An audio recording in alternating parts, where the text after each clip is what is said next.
Okay, kaabog. Muna'y sulod niya guys nga nakuha niya gikan sa mga foam. Muna'y nakuha niya nga hugaw. Hi guys, mayong gabi. Naala ko i-share ninyo nga vacuum para sa mga foam, sa kama, sa mga pillow.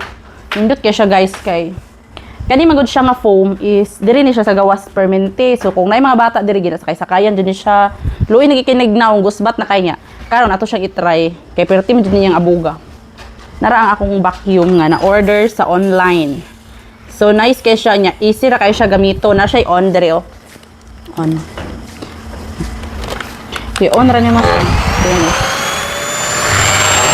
Higupon tanang mga kagid. Char lang. Tanang mga abog. Very grabe na worth it di kayo ay ganahan di ko ani. Kaya nindot kayo siya guys. Safe kayo ang inyong mga kabataan kay wala na'y abog. Dayon.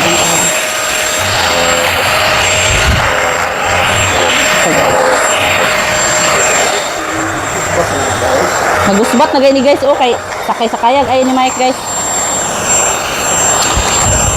Okay. Now, patanawon ta mo kung unsa siya kaabog ang iyang sulod.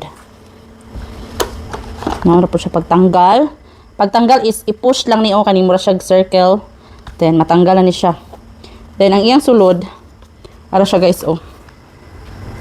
Anaon ra siya pag open oh. Mura ni siyang tanggalon ang murag taklob niya. Tanggal lagi. Okay, kaabog. Muna sulod niya guys nga nakuha niya gikan sa mga foam. Muna iyang abog. O diba grabe no. Hawa Mike. Grabe kabaga sa abog guys. So muna atong ginaligid-ligiran.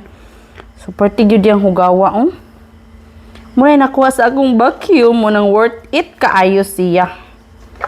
Worth it kayo. Awa guys ha. Tanawa muna nakuha niya nga hugaw or abog. Kadaghan ani hibusan ako. Hibusan na to guys kay giron ta ani. Ang pagbalik pud niya iana ra nimo isalob. Then imharang i-push. Then anaon ra pud siya oh.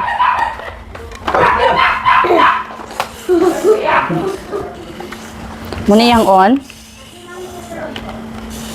Okay, maura to guys. Thank you for watching.